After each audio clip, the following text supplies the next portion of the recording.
Museums date from an era when people like me and many of the people listening to this film were excluded from all forms of, social, economic, political, cultural power. And it's been a struggle over many centuries for those who were excluded from those institutions to find representation. But so the origins of that exclusion lie in the 18th and 19th century, when much of the institutional infrastructure of this country and the Western world evolved, and museums, prisons, hospitals, schools have much in common.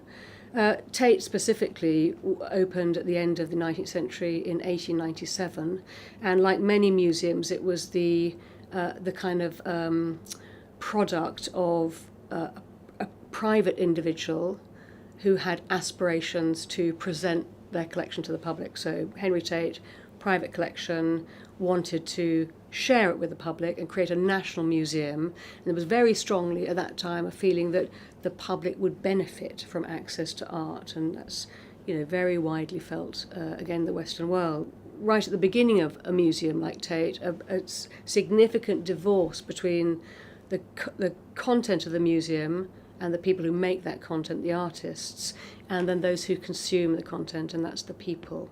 100 and so years on from that, we still have this framework which is about the content, the museum, and the audience. But of course, Henry Tate's ambition to create a collection of great works of art that he described as representative. Representative of what? And of course, he was talking about the production of a very narrow pool of talent. And maybe I should speak specific about women because today's International Women's Day, but from the Renaissance onwards, really from the beginnings of the kind of growth of the academies, women were unable to gain the tools to arm themselves to make those kind of paintings. So there could be no great women artists. When I first came to the Tate in the 80s, that was beginning to change. And of course it was beginning to change under huge pressure from artists, from practitioners outside the institution who felt very much excluded. And they range from, or covered others, people othered by gender, sexuality, race, ethnicity, disability. There's so much vested interest underpinning the canon with an institution like Tate. You think that although it's a public institution, it's built from private collections. Tate's great holdings came often through gift from powerful, influential people. It's a canon that's represented in the marketplace. Disentangling that canon takes a long time. And I think for Tate, the breakthrough moment in terms of thinking about the canon, rethinking history and beginning to open it up came when we had the opportunity to move some of the collection into this new building, which was Tate Modern. And we really felt that at the end of one century, beginning of another, it just wasn't possible to tell this single narrative of art history that was so white and that was so male.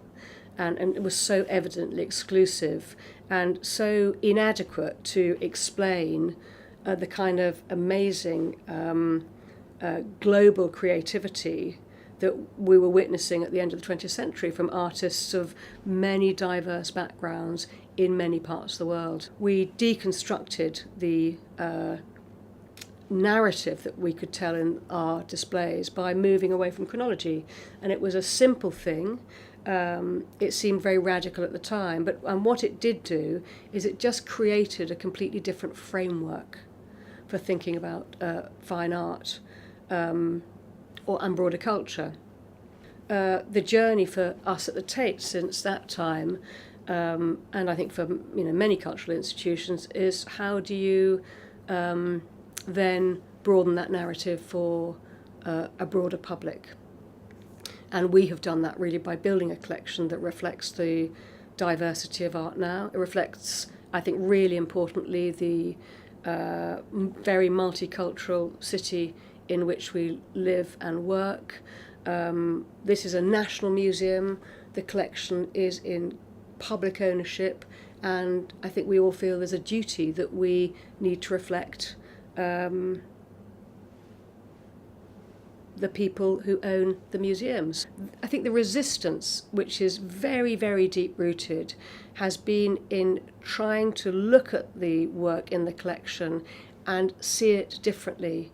So not always to put this particular group of works at the centre, not to see the collection as built around a kind of group of icons that relate to a particular kind of history. So we all love the Rothko room, we all love Rodin's Kiss, we all love The Little Dancer, but I think it's really important that all of us understand that those works became our favourites because of the way they were framed by the institution and the way we saw them through, through gendered eyes or through, eyes that we all have a bias. And but actually, excellence is a fantastic quote from Eva Hess when she said that excellence has no sex, but excellence also has no colour, and it has no class, and actually it has no particular ability or disability, and it's unpicking the value system and the morality that comes with that value system that I'm really interested in. We all know that art is good for us.